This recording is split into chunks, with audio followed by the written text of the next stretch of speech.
Hello friends, आज हम revise करने वाले हैं chapter merger acquisition and corporate restructuring. So let's start the revise session. Merger का मतलब क्या होता है? एक कंपनी ए है और दूसरी कंपनी बी है। जब दोनों कंपनी मर्ज हो जाती है तो आउटकम क्या होगा? एक कंपनी बन जाती है। इसे क्या बोलते हैं? मर्जर। दो कंपनी मर्ज होके क्या हो जाती है? एक कंपनी बन जाती है। एक्विजिशन का मतलब क्या है? जब एक कंपनी ए है और दूसरी कंपनी बी है तो स्ट्रॉन्ग कंपनी वीक कंपनी को टेक ओवर कर लेती है, तो इसे क्या बोलते हैं? एक्विजिशन। एक स्ट्रॉन्ग कंपनी वीक कंपनी को जब टेक ओवर कर लेती है तो पूरा कंट्रोल किसके हाथ में आ जाता है? स्ट्रॉन्ग कंपनी के हाथ में आ जाता है। What is corporate restructuring? तो फ्रेंड्स, कॉर्पोरेट रीस्ट्रक्चरिंग का मतलब है कि जब फाइनेंशियल इश्यूज आते हैं तो कंपनी खुद के फाइनेंशियल स्टेबिलिटी के लिए अपनी कंपनी को रीस्ट्रक्चर करती है। सो फ्रेंड्स, लेट्स सी कि आज के रिवीजन सेशन में हम क्या क्या टॉपिक्स कवर करने वाले हैं। तो पहला टॉपिक है स्वैप रेशियो कैलकुलेशन। सबसे बेसिक है, हम सीखेंगे स्वैप रेशियो कैसे कैलकुलेट करेंगे। And most important, swap ratio का एक और नाम क्या है? Exchange ratio. तो कभी कभी क्वेश्चन में स्वैप रेशियो भी वर्ड यूज हो जाता है और कभी कभी एक्सचेंज रेशियो भी यूज हो जाता है, तो आपको दोनों नाम पता होने चाहिए फ्रेंड्स। उसके बाद हम सीखेंगे earning per share after merger. जब जब मैं ए प्लस बी लिखूंगी तो हमें समझना है कि ये आफ्टर मर्जर की बात हो रही है। तो हम सीखेंगे earning per share after merger calculation, market price per share after merger, book value per share after merger and price earning ratio after merger. उसके बाद हम देखेंगे मैक्सिमम एक्सचेंज रेशियो की calculation and minimum exchange ratio की calculation. उसके बाद हम सीखेंगे गेन एंड लॉस, मर्जर से क्या गेन एंड लॉस होगा, maximum MPS and minimum MPS की कैलकुलेशन, ट्रू कॉस्ट, मर्जर से क्या ट्रू कॉस्ट होगा, मतलब मर्जर की क्या कॉस्ट होगी एंड मर्जर से क्या बेनिफिट होगा, internal reconstruction, D merger, cost of acquisition and purchase consideration, last में सिनर्जी गेन। सिनर्जी गेन मतलब क्या है? मर्जर से होने वाला gain. So let's start friend. अब हमारा फर्स्ट टॉपिक है स्वैप रेशियो। लेकिन इससे पहले मैं आपको एक क्लियर कर दूं, हम जितनी भी कैलकुलेशन आज सीखेंगे उसके लिए हम ये अज्यूम करेंगे कि कंपनी ए हमारे लिए क्या है? Acquiring company, and company B हमारे लिए क्या होगी? Target company. अक्वायरिंग कंपनी का मतलब क्या है? वो कंपनी जो दूसरी कंपनी को अक्वायर करेगी। और यहाँ पे टारगेट कंपनी का मतलब क्या है? वो कंपनी जिसे अक्वायर किया जाएगा। तो ए कंपनी बी कंपनी को क्या करेगी? अक्वायर करेगी। ठीक है। तो व्हाट इज स्वैप रेशियो? जब ए कंपनी बी कंपनी को अक्वायर करेगी तो ए कंपनी बी कंपनी को कुछ शेयर्स इशू करेगी। तो वो शेयर्स किस रेशियो में इशू करेगी? वो रेशियो है स्वैप रेशियो। तो target acquiring company swap ratio में बी टारगेट कंपनी को शेयर्स इशू करेगी। ठीक है। सो लेट्स सी। और मोस्ट इंपॉर्टेंट फ्रेंड्स, याद रखना, swap ratio also called exchange ratio. So it is the number of equity share issued by acquiring company to the target company for each share held by the target company. ठीक है friends, so let's सी हमारे swap ratio की calculations क्या है। तो swap ratio calculation में दो parts हैं, positive ratio and negative ratio. तो what is positive ratio? Positive ratio उन्हें बोलते हैं जिससे हमें प्रॉफिट या गेन होता है। सिर्फ तो जिससे भी प्रॉफिट या गेन होगा उसे हम पॉजिटिव रेशियो बोलेंगे। Example, earning per share, market price per share, book value per share, net asset value per share and PE ratio. तो जब भी पॉजिटिव रेशियो का स्वैप रेशियो निकालने के लिए बोलेंगे तो हम क्या करेंगे? Target company divided bye acquiring company. Target company को ऊपर रखेंगे और अक्वायरिंग कंपनी को नीचे। फॉर एग्जाम्पल फ्रेंड्स, अगर क्वेश्चन में आया calculate swap ratio on the basis of EPS, तो हम क्या लिखेंगे? EPS of target company divided by EPS of acquiring company. ठीक है। अगर वैसे ही अगर क्वेश्चन में आया calculate swap ratio on the basis of MPS, तो हम क्या लिखेंगे? MPS of target company divided bye MPS of acquiring company. Okay friends, same इनके साथ भी है। Okay, so what is negative ratio? Negative ratio उसे बोलते हैं जिससे हमारे लॉस होने के चांसेस होते हैं। इसका एग्जांपल है नॉन परफॉर्मिंग असेट। जब भी नॉन परफॉर्मिंग असेट्स होते हैं तो इससे हमें क्या होता है, लॉस होने के चांसेस होते हैं। तो अब जब जब नेगेटिव रेशियो का स्वैप रेशियो निकालने के लिए बोलेंगे तो हम अक्वायरिंग कंपनी को ऊपर रखेंगे और टारगेट कंपनी को नीचे। देखो फ्रेंड्स, यहाँ पे टारगेट कंपनी ऊपर है और अक्वायरिंग नीचे, लेकिन यहाँ पे उल्टा हो जाएगा। यहाँ पे हम अक्वायरिंग कंपनी को ऊपर ले आएंगे और टारगेट कंपनी को नीचे। क्यों? क्योंकि ये नेगेटिव रेशियो है। तो याद रखना, पॉजिटिव का ऑपोजिट क्या होता है, नेगेटिव। तो इसका जो फॉर्मूला है उसका ऑपोजिट हो जाएगा, ठीक है। तो यहाँ पे अगर क्वेश्चन आए कि calculate swap ratio of negative ratio, तो हम क्या लिखेंगे, NPA of acquiring company divided bye NPA of target company. इसको इम्पॉर्टेंट मार्क कर लो फ्रेंड्स, क्योंकि हम भूल जाते हैं बार बार। क्योंकि 95% क्वेश्चन में हमें पॉजिटिव रेशियो कैलकुलेट करने के लिए बोलते हैं।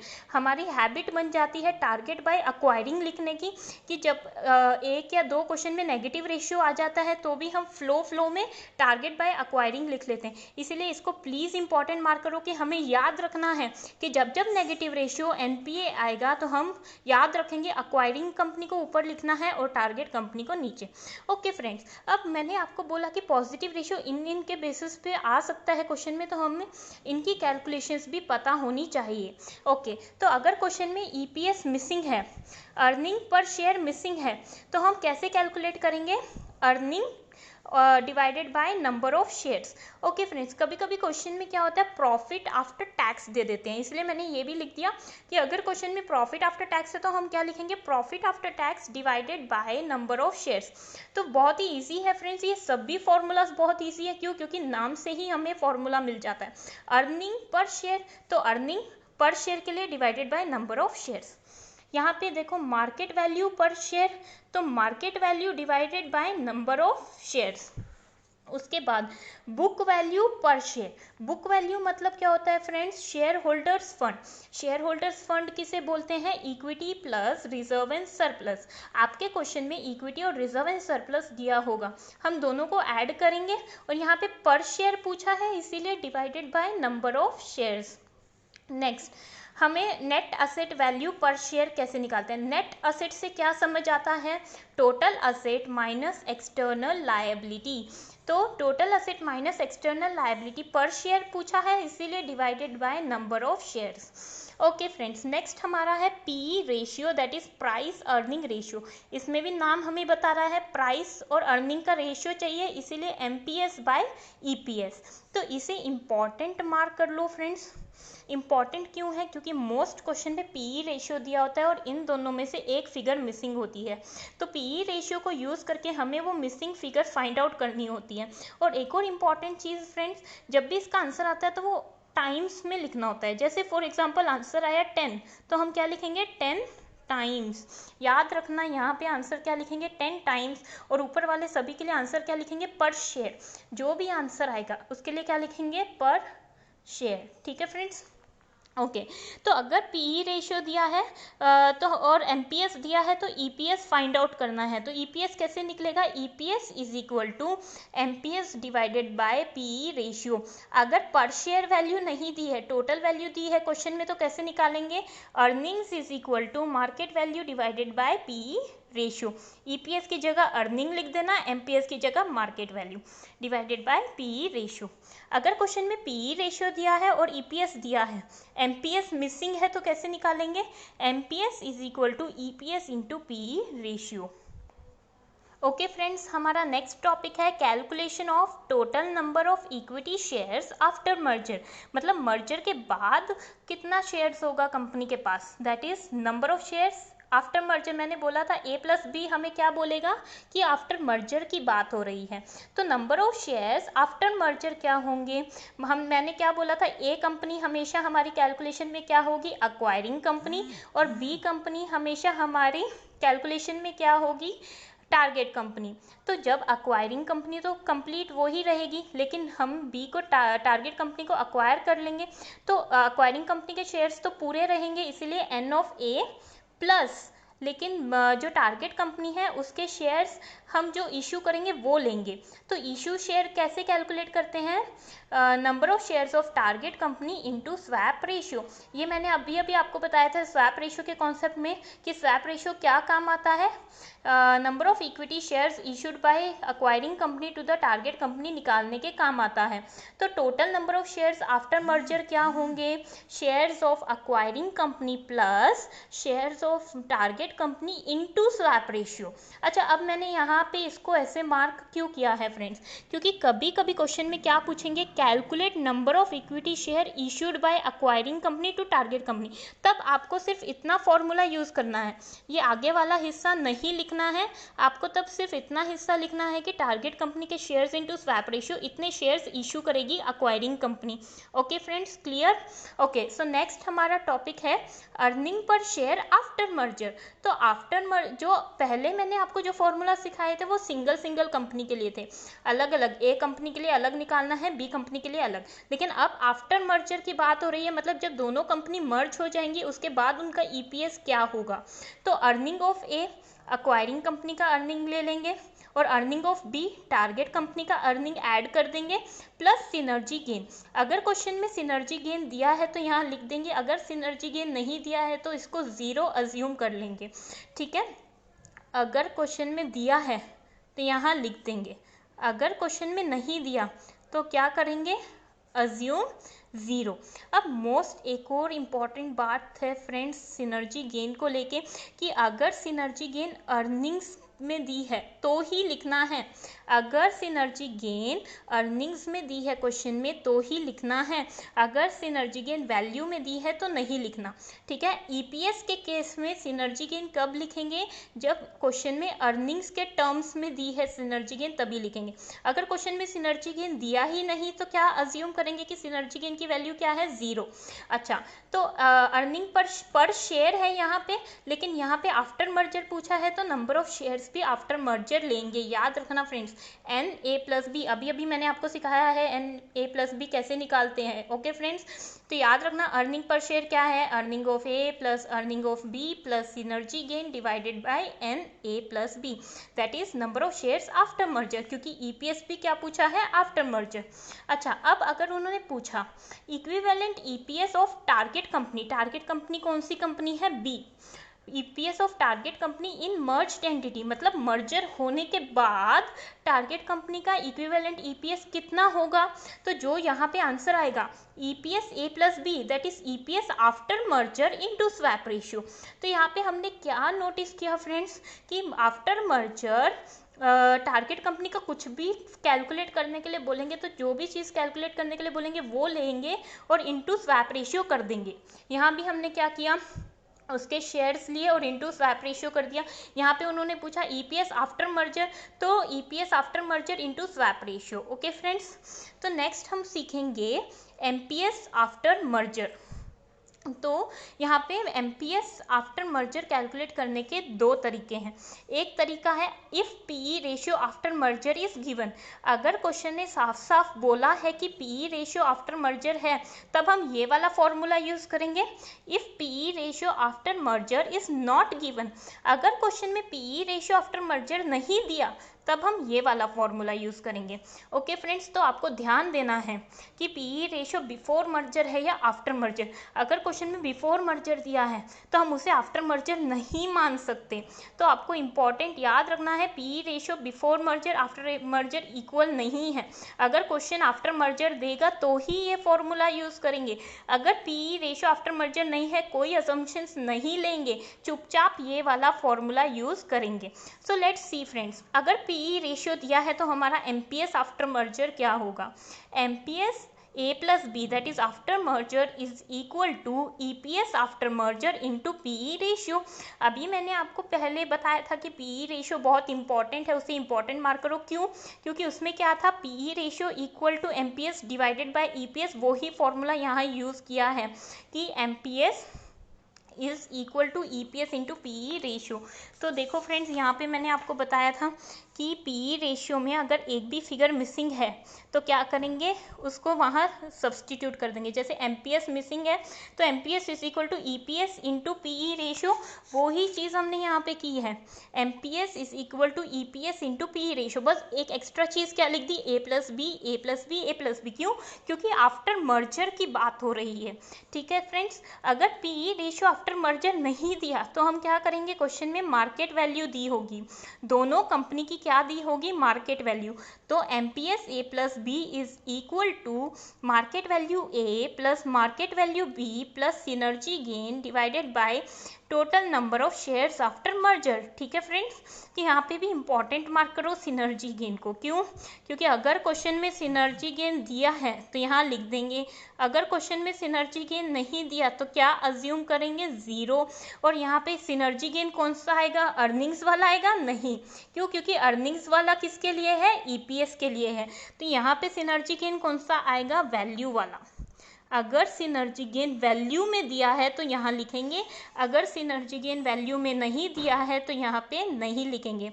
देखो यहाँ पे मैंने सिनर्जी गेन का बनाया है आपके लिए। तो synergy gain if given in earnings, अगर सिनर्जी गेन अर्निंग्स में दिया है तो हम उसे कौन से फॉर्मूला में यूज़ करेंगे, ईपीएस ए प्लस बी में। लेकिन अगर सिनर्जी गेन वैल्यू में दिया है तो कौन से फॉर्मूला में यूज़ करेंगे, एमपीएस ए प्लस बी।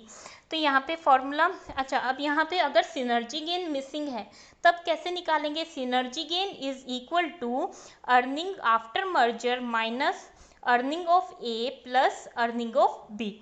ठीक है, तो अर्निंग ऑफ ए और अर्निंग ऑफ बी में किससे माइनस कर देंगे, अर्निंग आफ्टर मर्जर से। तो हमारा क्या निकल के आ जाएगा, सिनर्जी गेन।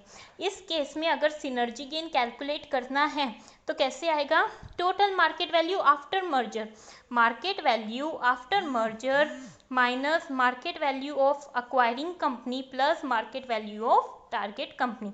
ओके फ्रेंड्स, अभी हमने एमपीएस में 2 टाइप सीखा और सिनर्जी गेन में 2 टाइप सीखा। अब अगर equivalent MPS of target company in merged entity, मतलब मर्जर होने के बाद इक्विवेलेंट एमपीएस टारगेट कंपनी का क्या होगा, फिर वही MPS after merger into swap ratio. तो टारगेट कंपनी का कुछ भी पूछा तो क्या कर देंगे, वो चीज़ into swap ratio. Okay friends, तो हमारा नेक्स्ट टॉपिक क्या है, मार्केट वैल्यू आफ्टर मर्जर। अभी हमने क्या क्या सीखा है, नंबर ऑफ शेयर्स, अभी तक हमने क्या क्या सीख लिया, नंबर ऑफ शेयर्स सीख लिया, ईपीएस आफ्टर मर्जर सीख लिया, एमपीएस आफ्टर मर्जर। अभी हमने ये 3 टॉपिक कवर किए हैं। हमारा नेक्स्ट टॉपिक क्या है, मार्केट वैल्यू आफ्टर मर्जर। तो मार्केट वैल्यू आफ्टर मर्जर को कैसे लिखेंगे, market value A plus B, A plus B क्या बोलता है, आफ्टर मर्जर की बात हो रही है ना फ्रेंड्स। तो इसको भी कैलकुलेट करने के 2 तरीके हैं। अगर आपको क्वेश्चन में एमपीएस ए प्लस बी दिया है तो हम ये वाला फॉर्मूला यूज़ करेंगे। अगर क्वेश्चन में एमपीएस ए प्लस बी का डेटा मिसिंग है तो हम मार्केट वैल्यू वाला फॉर्मूला यूज़ करेंगे। तो मार्केट वैल्यू आफ्टर मर्जर क्या होगी, number of shares after merger into market price after merger. Simple, market value कैसे निकालते थे, share number shares into market price, लेकिन यहाँ पे बस आफ्टर मर्जर की बात हुई है तो बस यहाँ पे ऐड कर देंगे आफ्टर मर्जर। ओके, एक और फॉर्मूला क्या है मार्केट वैल्यू निकालने का, market value after merger equal to market value of acquiring company plus market value of target company plus synergy gain. यहाँ पे सिनर्जी गेन कौन सा लेंगे, आप बताओ कौन सा सिनर्जी गेन आएगा, वैल्यू वाला, क्योंकि यहाँ पे ईपीएस की बात नहीं हो रही है, एमपीएस की बात हो रही है। तो इसीलिए कौन सी सिनर्जी गेन लेंगे, वैल्यू वाली सिनर्जी गेन लेंगे। ओके फ्रेंड्स, तो हमारा नेक्स्ट टॉपिक है गेन और लॉस निकालना। अब क्वेश्चन क्या बोलेगा, पहले क्वेश्चन बोलेगा कि ईपीएस आफ्टर मर्जर निकालो, फिर बोलेगा कि अब ईपीएस के बेसिस पे बताओ कि गेन है या लॉस है।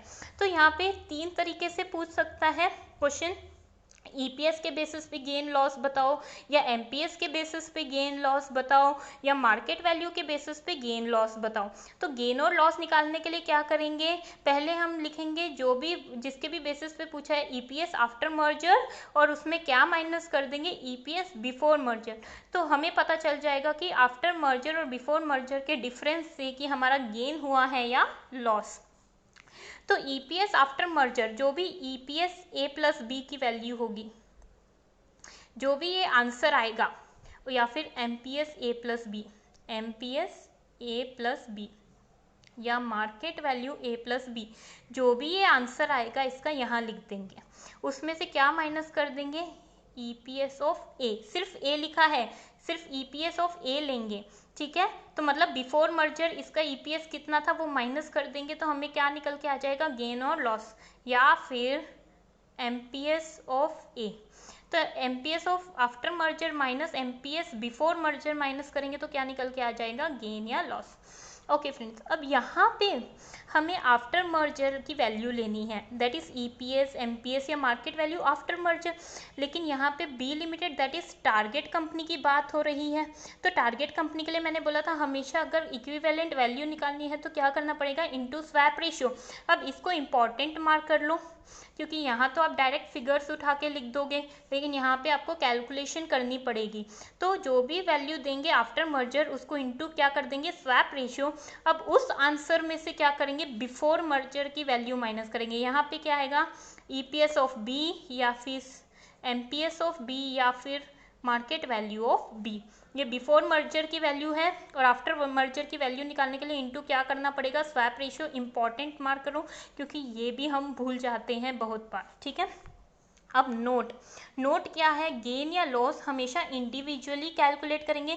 जब जब क्वेश्चन पूछेगा टेल गेन या लॉस तो हम A limited that is acquiring company का अलग निकालेंगे और B लिमिटेड टारगेट कंपनी का अलग निकालेंगे। कभी भी इन दोनों को मर्ज नहीं कर सकते, टोटल वैल्यूज लिख के नहीं निकाल सकते, इंडिविजुअली निकालना है, दोनों का इंडिविजुअली अलग अलग निकालना है। ओके फ्रेंड्स, इतना क्लियर है आई होप। तो फ्रेंड्स हमारा नेक्स्ट टॉपिक है maximum exchange ratio and minimum exchange ratio. जो मैक्सिमम एक्सचेंज रेशियो होता है वो किसके लिए कैलकुलेट होता है, अक्वायरिंग कंपनी के लिए, और जो मिनिमम एक्सचेंज रेशियो होता है वो किसके लिए कैलकुलेट होता है, टारगेट कंपनी के लिए।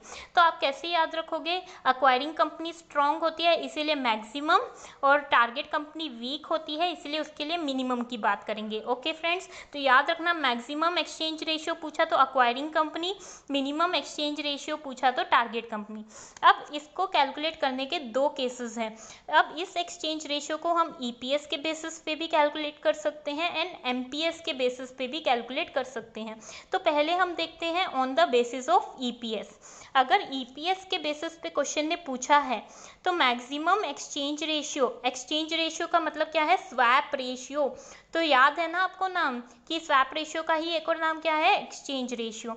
तो मैक्सिमम एक्सचेंज रेशियो निकालने के लिए अक्वायरिंग कंपनी के लिए क्या फॉर्मूला यूज करेंगे, EPS earning per share before merger. EPS के बेसिस पे निकालना है ना, इसीलिए EPS लेंगे। EPS बिफोर मर्जर किसका, अक्वायरिंग कंपनी का, equal to EPS after merger, ठीक है। अब EPS before merger equal to EPS after merger का फॉर्मूला लिख देंगे।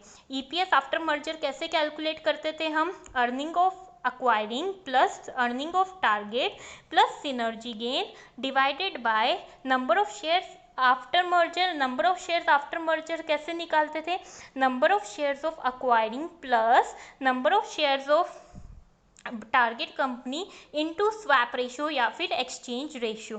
तो अब हमें क्या करना है, हमारे पास इक्वेशन बन गई है, इक्वेशन में हम ये फिगर लिख देंगे, ये यहाँ पे जो भी डेटा दिया होगा वो लिख देंगे, इसकी फिगर लिख देंगे, इसकी फिगर लिख देंगे, इसकी फिगर लिख देंगे, इसकी लिख देंगे और इसकी। लेकिन एक्सचेंज रेशियो को क्या करेंगे, क्वेश्चन मार्क, क्योंकि हमें यही तो निकालना है। क्वेश्चन ने बोला मैक्सिमम एक्सचेंज रेशियो कैलकुलेट करो, तो यहाँ पे इसको मिसिंग फिगर बना के इस इक्वेशन को सॉल्व करेंगे तो हमारा मैक्सिमम एक्सचेंज रेशियो निकल के आएगा। याद रखना फ्रेंड्स, यहाँ पे एक्सचेंज रेशियो की वैल्यू नहीं लिखनी है, यहाँ पे इसको मिसिंग करना है। एक्सचेंज रेशियो हमारी इस इक्वेशन में क्या होगा, मिसिंग होगा, बाकी सब डेटा लिख देंगे, ठीक है। तो maximum exchange ratio using EPS कैसे आएगा, EPS before merger equal to EPS after merger. Okay friends, okay. अब मिनिमम एक्सचेंज रेशियो कैसे निकालेंगे, on the basis of EPS। Target company के लिए निकलेगा ये वाला रेशियो, तो EPS of target company before merger लेंगे, वहाँ पे हमने EPS of A acquiring company का लिया था, यहाँ पे हम EPS of target company before merger लेंगे equal to EPS of EPS after merger of target company. अब टारगेट कंपनी के लिए हमेशा आफ्टर मर्जर में कुछ भी लेते थे तो इनटू क्या करते थे, एक्सचेंज रेशियो या फिर स्वैप रेशियो, है ना। तो यहाँ पे भी वही लिखेंगे कि EPS of target company before merger equal to EPS of target company after merger. अब यहाँ पे EPS before merger equal to इसका फॉर्मूला लिख देंगे। इसका फॉर्मूला क्या था, earning of A plus earning of B plus synergy gain divided by number of shares of A plus number of shares of B into swap ratio. यहाँ पे एक और स्वैप रेशियो इनटू है तो यहाँ पे एक और इनटू स्वैप रेशियो। अब सबकी वैल्यू फिल कर देंगे। यहाँ पे क्वेश्चन में जो जो वैल्यू दी है सबकी वैल्यू लिख देंगे। इन दोनों को क्या रखेंगे, मिसिंग। इन दोनों को आंसर में क्या रखेंगे, मिसिंग। उसके बाद हम इस इक्वेशन को सॉल्व करेंगे तो हमारा इसका आंसर आ जाएगा और वो हमारा क्या कहलाएगा, minimum exchange ratio. I hope it's clear friends, हमारा नेक्स्ट टॉपिक है calculation of maximum exchange ratio and minimum exchange ratio based on MPS. अभी अभी हमने बेस्ड ऑन ईपीएस सीखा था, अब हम बेस्ड ऑन एमपीएस देखेंगे।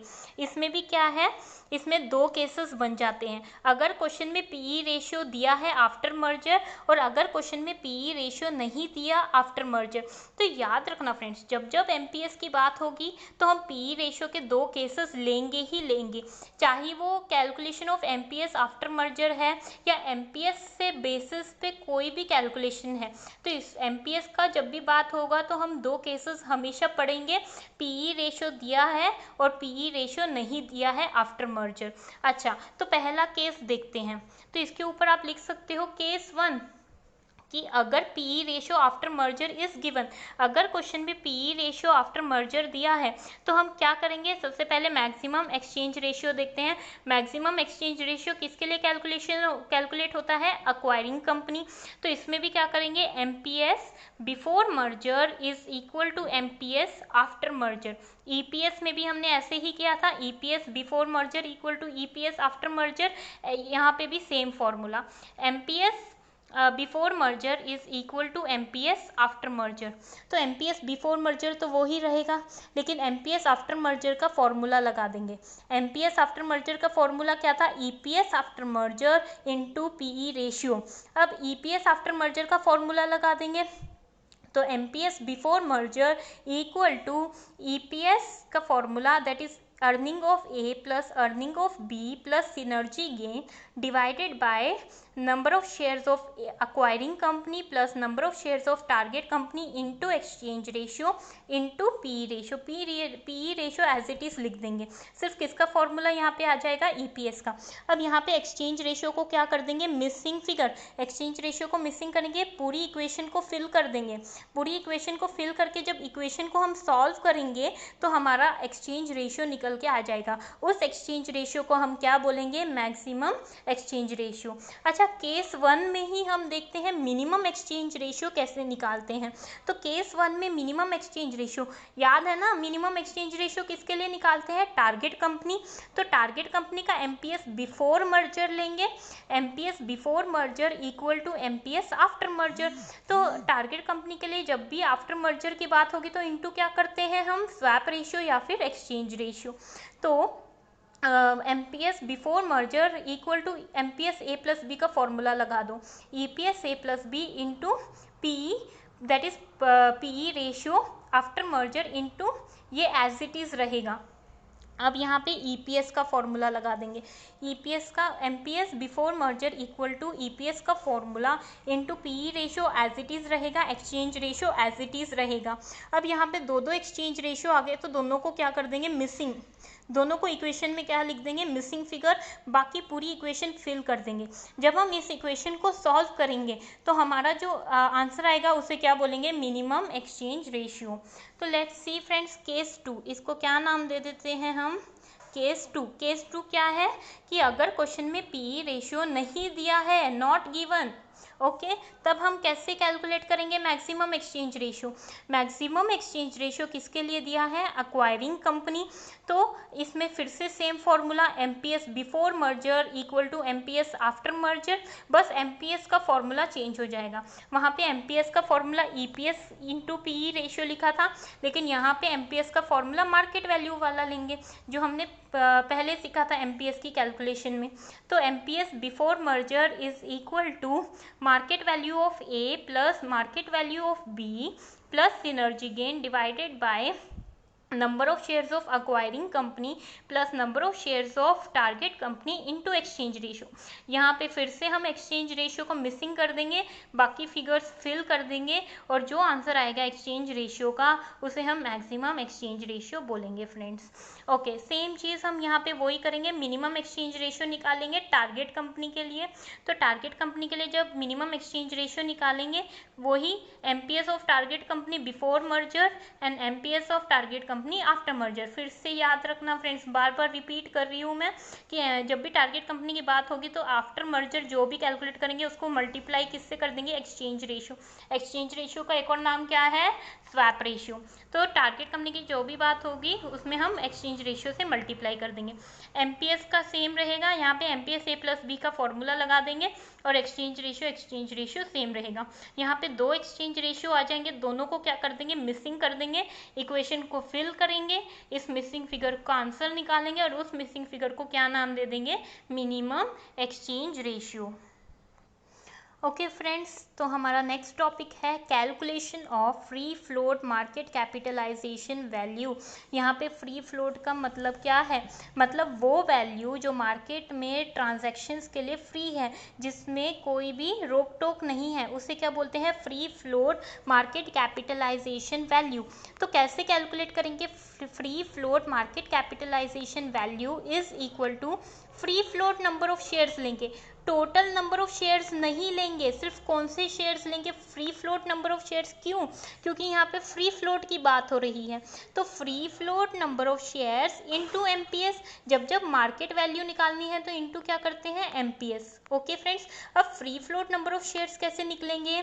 Total number of shares minus promoters holding, क्योंकि जो प्रोमोटर्स की होल्डिंग होती है वो शेयर्स फ्री नहीं होते मार्केट में ट्रांजेक्शन्स के लिए, वो प्रोमोटर्स के पास होते हैं। तो जो जो शेयर्स फ्रीली अवेलेबल नहीं है मार्केट के लिए उनको माइनस कर देंगे, तो हमारे पास free float number of shares आ जाएंगे।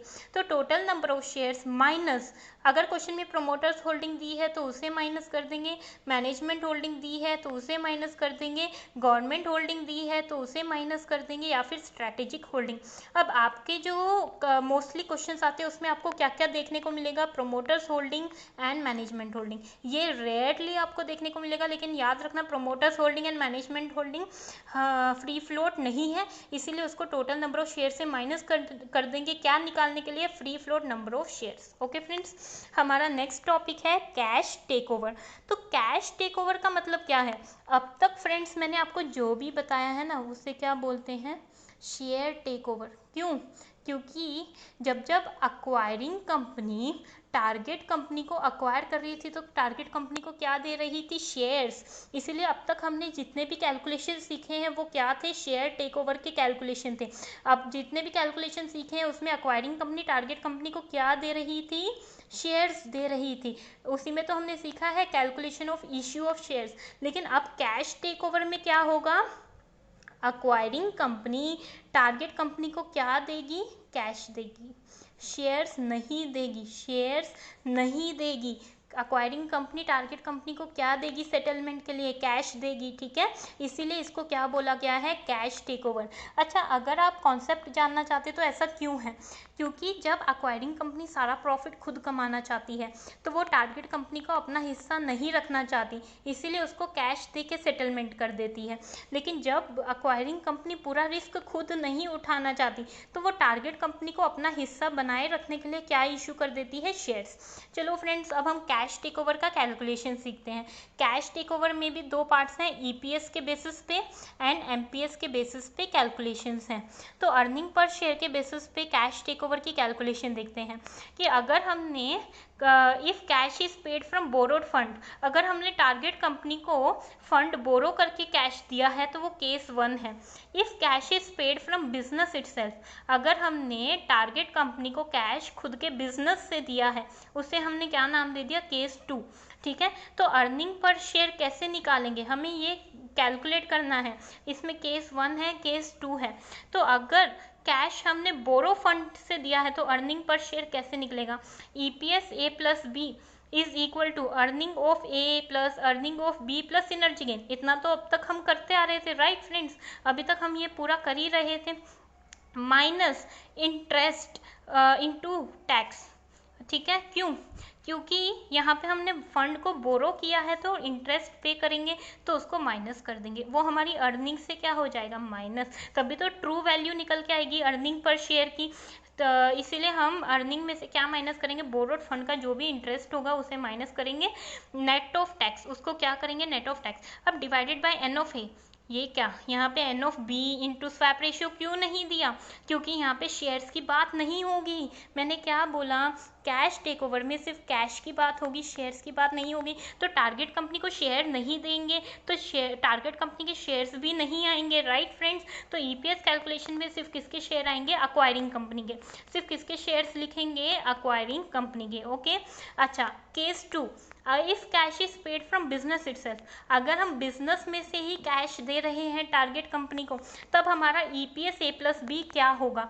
तो देखिए friends, EPS A plus B same earning of A plus earning of B plus synergy gain, right, minus cash paid into opportunity cost. यहाँ पे क्वेश्चन में क्या दिया होगा, कॉस्ट ऑफ कैपिटल KO, वही हमारा क्या है, अपॉर्चुनिटी कॉस्ट। हमने जो टारगेट कंपनी को कैश पे करके अपॉर्चुनिटी को खोया है उस कॉस्ट को अर्निंग में से माइनस करेंगे तभी हमारी अर्निंग की ट्रू वैल्यू आएगी, राइट फ्रेंड्स।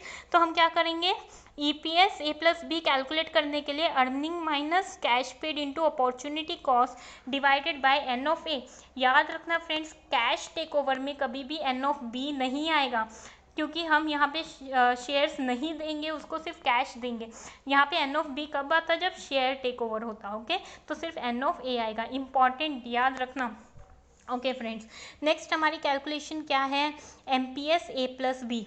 तो एमपीएस में फिर से वो ही दो केसेस, मैंने आपको पहले ही बोला था एमपीएस की जब जब बात आएगी तो दो केसेस क्या होंगे, PE ratio after merger is given and PE ratio after merger is not given. Okay, तो लेट्स सी, अगर पीई रेशियो दिया है तो एमपीएस ए प्लस बी क्या होगा, EPS after merger into PE ratio, वही PE ratio after merger, right friends. तो ये तो वही पुराना वाला फॉर्मूला हो गया, यहाँ पे ईपीएस कौन सा लेंगे, ये वाला। ओके फ्रेंड्स, उसके बाद अगर if PE ratio after merger is not given तो फॉर्मूला क्या होगा, MPS after merger is equal to market value of A plus market value of target company plus synergy gain minus cash paid. क्यों, क्योंकि यहाँ पे cash पे करेंगे ना हम, कैश टेक ओवर है इसलिए minus cash paid divided by number of shares of A. ठीक है, तो कैश टेक ओवर के हर फॉर्मूला में number of shares of target company कभी नहीं आएगा, सिर्फ कौन से आएंगे, number of shares of A. Okay friends, okay, तो हमारा नेक्स्ट टॉपिक है परचेज प्राइस प्रीमियम। तो इसका फॉर्मूला सिंपल है, offer price of target company minus MPS of target company divided bye MPS of target company into 100। ये important नहीं है friends, इसीलिए मैं इसके ऊपर ज़्यादा टाइम नहीं लगाऊंगी फ्रेंड्स। ओके फ्रेंड्स, हमारा नेक्स्ट टॉपिक है परचेज कंसिड्रेशन या कॉस्ट ऑफ एक्विजिशन। ये तो हमने 12th क्लास में आईपीसीसी में भी सीखा है। तो कैसे कैलकुलेट करेंगे परचेज कंसिड्रेशन, अक्वायरिंग कंपनी जो कंसिड्रेशन टारगेट कंपनी को देंगी उसे क्या बोलेंगे, परचेज कंसिड्रेशन। तो कैसे कैलकुलेट होगी, market value of equity share issued by A limited to B limited, मतलब अक्वायरिंग कंपनी ने बी टारगेट कंपनी को जितने शेयर्स इशू किए हैं उसकी मार्केट वैल्यू, उसमें क्या ऐड करेंगे, करेंगे? अगर हमने कोई debentures, preference share capital issue किया है टारगेट कंपनी को, उसको ऐड करेंगे। कोई करंट लायबिलिटी पे की है या फिर टेक ओवर की है, उसे ऐड करेंगे। Plus any other expense incurred, अगर हमने टारगेट कंपनी को अक्वायर करते हुए कोई एक्सपेंस को इनकर किया है, उसे भी ऐड कर देंगे। इसमें माइनस क्या करेंगे? कैश इन हैंड और बैंक, ठीक है। और क्या माइनस करेंगे? Sale of any other asset not required in business, अगर हमने बी लिमिटेड से कोई असेट लिया, अक्वायर किया और उसे सेल कर दिया, उसे माइनस कर देंगे। इन सभी कैलकुलेशंस का नेट क्या आ जाएगा? Purchase consideration. अब यहाँ पे मैंने 3 डॉट क्यों लगाई है? क्योंकि इम्पॉर्टेंट नोट आपको इन तीनों के लिए हमेशा याद रखना है। क्या बात याद रखनी है? कि अगर करंट लायबिलिटी की कोई भी इंफॉर्मेशन क्वेश्चन में नहीं दी है तो भी खुद से लिखेंगे। क्वेश्चन ने अगर नहीं बोला कि करंट लायबिलिटी टेक ओवर की है तो भी हम खुद से टेक ओवर कर लेंगे। अगर क्वेश्चन ने नहीं बोला कि कैश इन हैंड और बैंक लिया है तो भी उसे खुद से ले लेंगे। लेकिन अगर क्वेश्चन ने सेल ऑफ असेट की बात नहीं की तो हम खुद से नहीं लेंगे। ओके, इसको खुद से नहीं लेंगे, इसको लेंगे खुद से, इसको लेंगे। सो लेट्स सी नोट क्या बोलता है। Cash in bank and current liability should be taken even if question is silent, अगर क्वेश्चन साइलेंट है खुद से क्या कर लो? Cash in bank and current liability यहाँ पे ऐड और माइनस कर दो। लेकिन sale of asset should be considered only if given in question, अगर क्वेश्चन में दिया है तो ही लेंगे, नहीं तो नहीं लेंगे। ओके फ्रेंड्स, आई होप आपको नोट याद रहेगा। ओके, नेक्स्ट टॉपिक है कंपोनेंट्स ऑफ एमपीएस। तो हमारा मार्केट प्राइस पर शेयर के कंपोनेंट क्या है? फॉर्मूला याद है ना? MPS is equal to EPS into PE ratio, MPS is equal to EPS into PE ratio, right friends. तो उसका स्प्लिट कर दिया मैंने, ईपीएस और पीई रेशियो। पीई रेशियो कैसे निकालते हैं? MPS divided by EPS, right. PE ratio कैसे निकालेंगे? MPS by EPS. और ईपीएस कैसे निकालते हैं? Earning by total number of equity shares, right. लेकिन कभी कभी क्वेश्चन में अगर आपको बुक वैल्यू पर शेयर दिया है, आरओई दिया है, तब कैसे निकालेंगे? जब हम इन दोनों को मल्टीप्लाई करेंगे तो क्या आ जाएगा? Earning per share, book value per share into ROE. कैसे, वो देखेंगे। बुक वैल्यू पर शेयर क्या है? Equity share holder fund divided by total number of equity shares. और रिटर्न ऑन इक्विटी क्या है? Earning available for equity share holder divided by equity share holder fund. तो ये और ये कैंसिल हो जाएगा, तो क्या निकल के आएगा? Earning available divided by total number of equity share divided by total number of equity share. तो इन दोनों को जब हम मल्टीप्लाई करेंगे, तो क्या आ जाएगा? ईपीएस। तो ये एक और तरीका था आंसर निकालने का। ओके फ्रेंड्स, तो फ्रेंड्स हमारा नेक्स्ट टॉपिक है maximum MPS and minimum MPS, कि मैक्सिमम एमपीएस कैलकुलेट करो और मिनिमम एमपीएस कैलकुलेट करो। तो maximum MPS offered by acquiring company to target company, कौन ऑफर करती है? अक्वायरिंग कंपनी ऑफर करती है किससे? टारगेट कंपनी को। तो वो मैक्सिमम एमपीएस कितना ऑफर करेगी वो देखते हैं। Value of equity of target company, कौन सी कंपनी का लेंगे याद रखना? टारगेट कंपनी का। Plus value of synergy divided by number of shares of target company, यहाँ पे नंबर ऑफ शेयर्स किसके लेंगे? टारगेट कंपनी के, क्योंकि कौन ऑफर कर रहा है? अक्वायरिंग किसको ऑफर कर रहा है? टारगेट कंपनी को। तो उसको ऑफर करेंगे तो उसी का डेटा लेके कैलकुलेट करेंगे। तो value of equity of target company plus value of synergy divided by number of equity shares of target company. Minimum MPS offered by acquiring company to target company, इसमें क्या लेंगे? Value of equity of target company divided by number of shares of target company. देखो friends, दोनों formula same है। Value of equity of target company, value of equity of target company divided by number of equity shares of target company divided by number of equity shares of target company. Difference क्या है? Maximum में एक और चीज़ extra है, value of synergy. याद रखना, maximum ज़्यादा होता है तो उसका फॉर्मूला बड़ा होगा, मिनिमम कम होता है तो उसका फॉर्मूला छोटा होगा। तो मिनिमम और मैक्सिमम का फॉर्मूला सेम है, लेकिन मैक्सिमम का फॉर्मूला बड़ा है, उसको बड़ा करने के लिए क्या ऐड कर देंगे? Value of synergy. I hope आपको ऐसे याद रहेगा। ओके, तो नेक्स्ट टॉपिक हमारा है true cost and benefit of merger. तो इसमें भी दो केसेस हैं कि if merger is financed by cash and when merger is financed by stock, मतलब यहाँ पे कैश टेक ओवर की बात हो रही है, यहाँ पे स्टॉक टेक ओवर की बात हो रही है। तो अगर हमने कैश टेक ओवर किया है तो कैश टेक ओवर में अक्वायरिंग कंपनी का कॉस्ट क्या होगा? अगर कैश टेक ओवर किया तो उसकी कॉस्ट कैसे निकालेंगे? कैश पेड, हमने टारगेट कंपनी को जो कैश पे किया वो माइनस जो टारगेट कंपनी से रिसीव किया, market value received from target company.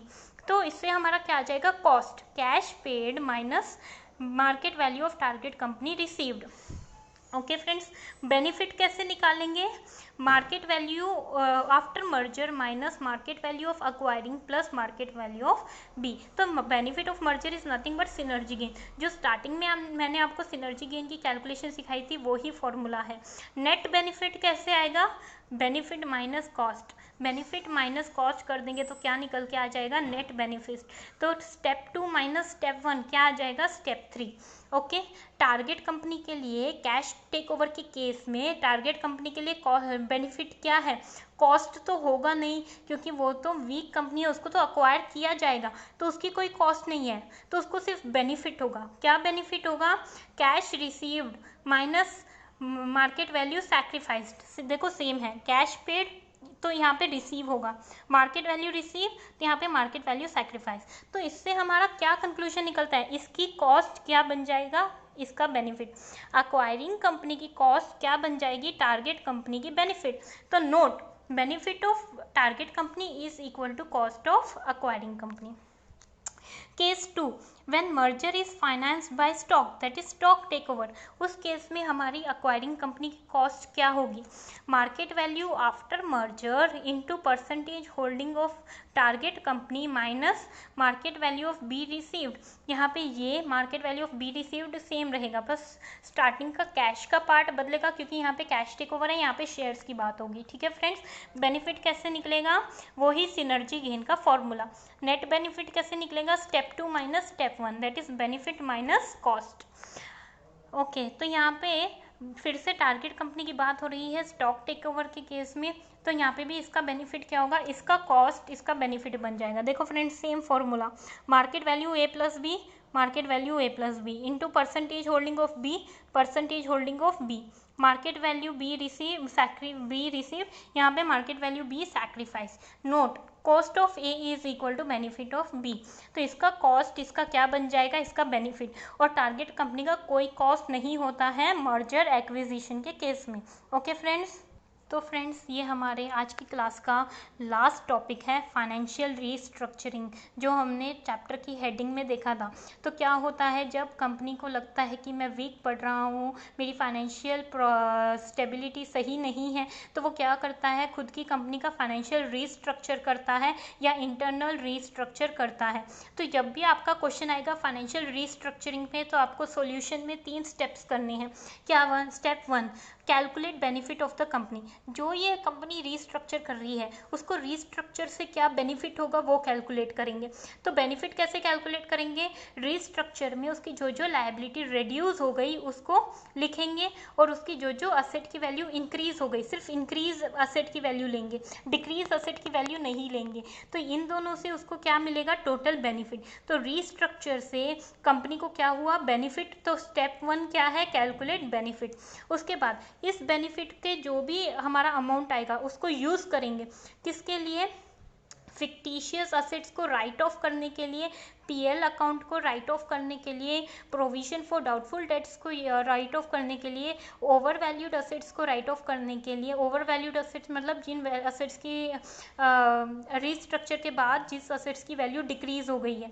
Preliminary expense right off करने के लिए, cost of issue of debentures write off करने के लिए। तो amount of benefit will be use to write off the following. Okay, step 1 benefit calculate करेंगे, step 2 में उस बेनिफिट से इन चीज़ों को राइट ऑफ कर देंगे।